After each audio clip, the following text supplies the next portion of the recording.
నమస్తే, welcome to 99 TV. మాకు Greenland కావాలి. ఇదేమైనా చాక్లెట్ నువ్వు అడిగితే ఎంబడే తీసిచ్చేయడానికి, ర్యాపర్ తీసిచ్చేయడానికి. డెన్మార్క్కి అనుబంధంగా ఉంటుంది గ్రీన్లాండ్. ఎలా ఇచ్చేస్తారు? నీ తెంపరదనం ఏంటి? ప్రపంచం ప్రశ్నిస్తుంది ఇవాళ డొనాల్డ్ ట్రంప్ని. ఎందుకట ఆయన గ్రీన్లాండ్ కావాలి? అమెరికా జాతీయ భద్రత, ఆర్కిటిక్లో వ్యూహాత్మక స్థానం, ఇంకా ఖనిజ సంపదల్ని దోచుకోవటం కోసం. సో అంటే ఎక్కడైనా సరే ఆయన finance, defence, weapons and strategic partnership ఇవే చూస్తాడు, బిజినెస్ చూస్తాడు. ఇంకేం మాట్లాడుతున్నాడు ఆయన? జాతీయ భద్రతకు వచ్చేప్పటికి ఆయన వివరణ ఏంటంటే ఆర్కిటిక్లో రక్షణ స్థావరాలు, మిలిటరీ బేస్లు ఏర్పాటు చేసుకుంటాడు ఆర్కిటిక్ మహాసముద్రంలో. దాన్ని ఏంటంటే we need it for defence. అది single sentence, we need it for defence. నువ్వేమన్నా ప్రపంచ పోలీసువా? నువ్వు అడిగితే వాళ్ళు ఇచ్చేయడానికి నీకెవరు అధికారం ఇచ్చారు? ఇంకొక దేశం ఆంతరంగిక వ్యవహారంలో జ్వరపడి ఆ దేశాన్ని లాక్కొని అధ్యక్షులను అరెస్ట్ చేసి తీసుకెళ్ళి మీ జైళ్ళల్లో పెట్టి ఇంటర్నేషనల్ కోర్ట్ ఆఫ్ క్రిమినల్ జస్టిస్లో వాళ్ళని దాని ముందు ఉంచి వాళ్ళని ప్రాసిక్యూట్ చేస్తావా అని ప్రపంచ దేశాలు అడుగుతున్నాయని. వ్యూహాత్మకంగా అది ఎందుకు ఇంపార్టెంట్ అనేది, ఇంతకుముందు నేషనల్ సెక్యూరిటీ, ఇప్పుడు స్ట్రాటజిక్గా ఉత్తర అట్లాంటిక్లో గ్రీన్లాండ్ అనేది చాలా కీలకమైన ప్రాంతం, సైనిక ఆధిపత్యం కోసం అనమాట ఆయన వ్యూహం కూడా.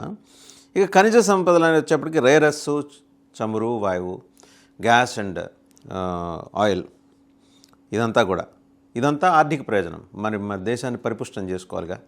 బాగా డబ్బులు అది డాలర్లు ముద్రించేసి మళ్ళీ ఆయుధాలు తయారు చేసి రెండు దేశాల మధ్య చిచ్చు పెట్టి వాళ్ళు కొట్టుకు సచ్చేదాకా మనం ఉండి చూజ్యం చేయాలి. లేకపోతే మనం నేరుగా వెళ్ళి అక్కడ అబాస్ పాలే, ఆఫ్ఘనిస్తాన్లాగా పలాయనవాదం చిత్తగించడం, వియత్నాం నుంచి ఎలా పలాయనవాదం చిత్తగించామో అలా చేయాలి. ఓవరాల్గా ఏంటంటే అమెరికా బతుకంతా కూడా వేరే దేశాలను దోచుకోవటం. వెనకటికి తగ్గర్సు, అలాగే కొన్ని బందిపోటు ముఠాలు ఉండేవి. ఈ ఎడారి ప్రాంతాల నుంచి వచ్చిన బందిపోట్లు మన దేశాన్ని 800 ఏళ్ళ పరిపాలించారు. అలాంటి తరహానే, కాకపోతే అప్పటి బందిపోట్లు గుర్రాల మీద వస్తే ఈయన ఏంటంటే సైబర్ వారు, లేకపోతే అత్యాధునిక weapons, fighter jets, B-2 bombers వేసుకుని వెళ్ళిపోతాడు. ఆయన ఇష్టం. పొరపాటున ప్రపంచ మ్యాప్ని ఆయన ఇలా తిప్పుతూ ఉంటాడు. తిప్పినప్పుడు ఆయనకు ఏదో ప్లేస్లో కంటికి నదురుగా కనిపించి ఇది భలే ఉంది ఈ ఐలాండ్, లేకపోతే ఈ దేశం బాగుంది, దీంట్లో ఇవి దొరుకుతున్నాయి కదా, వెంబడి వెళ్ళి అటాక్ చేయండి. ఎవడబ్బో సొమ్మని అటాక్ చేస్తారనేది ప్రపంచ దేశాలు, వర్ధమాన దేశాలు భావన. నిన్నటిదాకా ఆసియా దేశాల మీద పడి గందరగోళం సృష్టించిన మరి ట్రంప్ గారు ఇప్పుడు European countries, Latin American countries వైపు దృష్టి సారించారు. సరే, మొత్తంగా ఈ సబ్జెక్టులోకి వెళ్తే కనుక జాతీయ భద్రతకి ట్రంప్ గ్రీన్లాండ్ని ఎంచుకోవడానికి కారణం అమెరికా రక్షణకు అది కీలకమని భావిస్తున్నారు. ఆర్కిటిక్ ప్రాంతంలో చైనా, రష్యా ప్రభావం పెరుగుతుంది.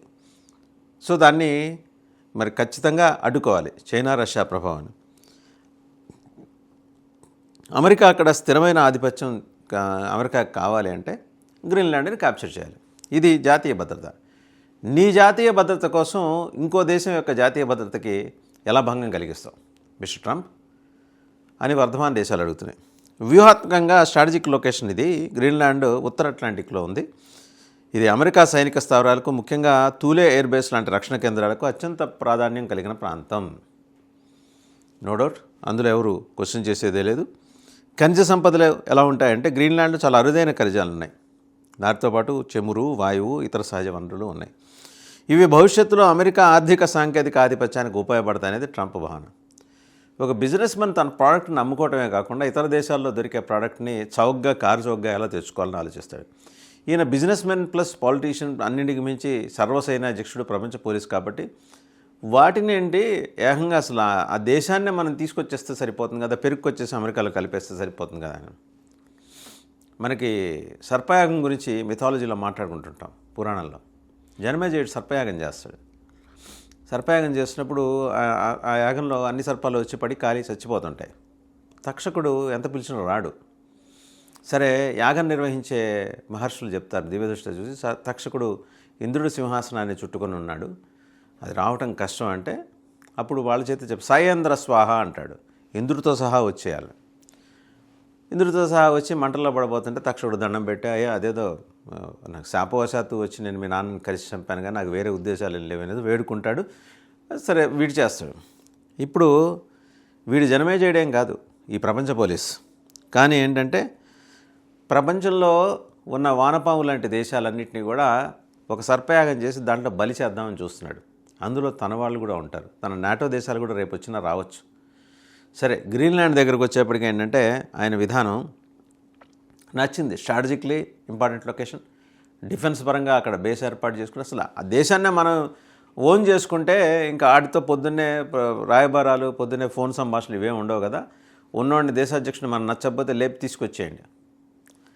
సరే, దీనికి ప్రతిస్పందన అనేసరికి ఇంకా ఆర్కిటిక్ మార్గాలు, ఆర్కిటిక్ షిప్పింగ్ రూట్స్ గురించి కూడా ఆయనకు ఒక అవగాహన ఉంది. వాతావరణ మార్పుల వల్ల మంచు కరుగుతోంది, దీనివల్ల కొత్త సముద్ర మార్గాలు తెరుచుకుంటున్నాయి. గ్రీన్లాండ్ని నియంత్రించడం ద్వారా అమెరికా మార్గాల మీద ప్రభావం చూపిస్తుంది అనేది ట్రంప్ గారి ఆలోచన.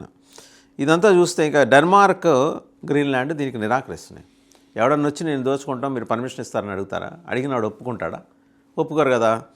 సరే, గ్రీన్లాండ్ ఏంటి? డెన్మార్క్కి చెందిన స్వయంపాలిత ప్రాంతం అది, అంటే లైక్ యూనియన్ టెరిటరీ అనుకోవచ్చు. డెన్మార్క్ ప్రధాని ఏమంటున్నారంటే గ్రీన్లాండ్ అమ్మకానికి లేదని స్పష్టంగా చెప్పాడు. మొహం మీద కొట్టినట్టు ట్రంప్కి కాలింది. ట్రంప్కి అంతర్జాతీయంగా దీని మీద ఆందోళనలు వస్తున్నాయి. ట్రంప్ ఒకవేళ సైనిక శక్తిని ప్రయోగిస్తుంటే ఆర్మీని దింపుతాడేమో అని వచ్చునని సూచించడం, అలాంటి ఇండికేషన్ ఇవ్వడం నాటో మిత్ర దేశాలను కూడా కలవరపరుస్తుంది. వాడు ఎక్కడ దాకా వెళ్ళాడు, రేపొద్దున మన దగ్గరికి ఎందుకు రాడు అని ఫ్రాన్సు, జర్మనీ కూడా భయపడుతున్నాయి. సో ఆ పాసిబిలిటీ లేకపోలేదు. స్థానిక ప్రజలు ఏమనుకుంటున్నారంటే గ్రీన్లాండ్ ప్రజలు తమ స్వయం ప్రతిపత్తిని, స్వతంత్రతను కాపాడుకోవాలి. అమెరికా ఎనెక్సేషన్ ప్రయత్నాలని ఆ కారణాలు చెప్పి వాళ్ళు తిరస్కరిస్తున్నారు. వీఆర్ ఇండిపెండెంట్, నువ్వెవడొచ్చి మమ్మల్ని కబ్జా పెట్టడానికని. మొత్తంగా ట్రంప్ గ్రీన్లాండ్ని రక్షణ, వనరులు, వ్యూహాత్మక ఆధిపత్యం కోసం కోరుకుంటున్నాడు. కానీ డెన్మార్క్, గ్రీన్లాండ్ ప్రజలు దీన్ని అసాధ్యమైన, అనుచితమైన ఆలోచనగా ఖండిస్తున్నారు. ఓవరాల్గా ట్రంప్ ఆలోచన విధానం అనేది ఆయన్ని అలా వదిలేయకూడదు, ఎవరికైనా చూపించాలి. చూపిస్తే రేపు మనం ఇక్కడి నుంచి చూస్తున్నాం, భారతదేశం నుంచి, ఏమో రేపు ఇక్కడి దాకా రాకుండా ఉంటాడనే ఏమన్నా గ్యారంటీ ఉందా? మనది పెద్ద దేశం కదా, టచ్ చేయడానుకుంటున్నారు. ట్రంప్ విచక్షణ కోల్పోయిన తర్వాత ఆయనకి పెద్ద చిన్న తేడా లేదు, ఎవరైనా ఒకటే. పాకిస్తాన్ కోరింది, పాకిస్తాన్ మాకు ఏదైనా పండగ కాని కింద భారతదేశం కావాలంటే దాడి చేసినా చేస్తాడు, అట్లాంటి వాడే. ఎందుకంటే we never allowed US to have their military bases in India. ఎప్పుడు కూడా ప్రపంచవ్యాప్తంగా అమెరికాకి 850 పైబడి సైనిక స్థావరాలు ఉన్నాయి, భారతదేశంలో ఎక్కడా లేదు. We must be thankful to our first prime minister Pandit Nehru గారు, ఇందిరాగాంధీ గారు, సబ్సిక్వెంట్గా మొరార్జీ దేశాయ్ గారు, తర్వాత వచ్చిన ప్రధానమంత్రులు మన్మోహన్ గారు, పివి నరసింహారావు గారు, యాజ్ వెల్ వాజ్పేయి గారు, ఇప్పుడు నరేంద్ర మోడీ గారు. ఎవ్వరూ కూడా ఒప్పుకోలేదు ఇంతకుముందు, ఇప్పుడు ఒప్పుకోవట్లేదు, ఇక మీద ఒప్పుకోరు కూడా. దేశం రక్షణ విషయంలో ఆ ప్రాధాన్యం అయితే వాళ్ళు ఎప్పుడూ ఇస్తూనే వస్తున్నారు, ప్రైమ్ మినిస్టర్స్ ఏ పార్టీకి చెందిన వాళ్ళు అయినప్పటికీ. అందువల్లే వాళ్ళు విజనరీస్ కాబట్టి వాళ్ళు నిలబడ్డారు. లేకపోతే ఈ ద్వీపకల్ప భారతాన్ని మింగేయాలనే ఆ తిమింగలం, అమెరికా అనే తిమింగలం చాలాసార్లు ప్రయత్నిస్తూ వస్తుంది. కింద నుంచి, రామేశ్వరం నుంచి, ఆ పైనుంచి అటువైపు మూడువైపు సముద్ర మార్గాల నుంచి వస్తూనే ఉంది, ఎక్కడ కూడా ఇవాళ. అందుకని వాళ్ళ బంగ్లాదేశ్లో సైనిక స్థావరం కావాలి, వాళ్ళకి చిట్టగాంగ్ అడవుల్లో, పాకిస్తాన్లో కావాలి, శ్రీలంకలో కావాలి. భూటాన్ ఒప్పుకోవట్లేదు ఆ విషయంలో. భూటాన్ కింగ్, ఒకప్పటి కింగ్, ఇప్పుడు ఆయన కుమారుడు ఉన్నాడు, జిగ్మే వాంగ్చుక్, ఇలాంటి ప్రయత్నాలను ఎప్పుడూ నిరోధించాడు. ఆయన కుమారుడు ప్రస్తుతం ఆయన కొంచెం మోడర్న్గా ఆలోచిస్తున్నారు కాబట్టి ఆయన ఆలోచన విధంలో కొద్దిగా ఏదో మార్పు వచ్చిందంటున్నారు. ఎనీహో చూడాలి. ఈ రోజుకి భూటాన్కి మిలిటరీ పరంగా సహాయం చేస్తున్నది మనమే. మన మిలిటరీ అకాడమీస్లోనూ, మన పోలీస్ అకాడమీస్లోనూ అక్కడ ఆఫీసర్స్ ట్రైన్ అవుతుంటారు. హైదరాబాద్లో ఉన్న పోలీస్ అకాడమీలో కూడా వాళ్ళు ఇప్పటికీ ట్రైన్ అవుతున్న దృశ్యాలు మనకి దొరుకుతాయి కావాలంటే. సో ఓవరాల్గా అంటే ట్రంప్ ఆలోచన ఇప్పుడు గ్రీన్లాండ్ మీద పడింది. రేపు పొద్దున లేచిన తర్వాత బ్రేక్ఫాస్ట్లో ఏమి ఉండాలని ట్రంప్ గారు అల్లుడు అడిగాట. ట్రంప్ బాగా ఆలోచించి గ్రీన్లాండ్ ఉంది కదా, అక్కడ వెళ్ళి బ్రేక్ఫాస్ట్ చేసుకొని, అక్కడ వెళ్ళి చేయటం ఏంటి, గ్రీన్లాండ్ మనం ఓన్ చేసుకుంటే సరిపోదు. Okay it's granted. So Greenland మీద రేపు నెక్స్ట్ అటాక్ ప్రపంచం చూస్తూ ఉంది. ట్రంప్ గారు మీరింత అరాచకంగా వెళ్ళినా, దౌర్జన్యానికి పాల్పడినా ఇవాళ నోరు మెదపలేకపోవచ్చు, ఒక నిస్సహాయ స్థితిలో ఉండొచ్చు. ప్రపంచం మొత్తం తిరగబడుతుంది. చలిచీమల చేత చెక్కే సర్పము, బలవంతమైన సర్పము చావది సుమతి అని ఒక సుమతి శతకారుడు చెప్పాడు. మీరు బలవంతమైన సర్పం, మీరు పైథాన్ కావచ్చు, కొండచిలువ కావచ్చు, బట్ చలిచీమలు ఉన్నాయి ఇక్కడ ప్రపంచంలో, అన్నీ కలిపి ఒక్కసారిగా మిమ్మల్ని అటాక్ చేస్తాయి.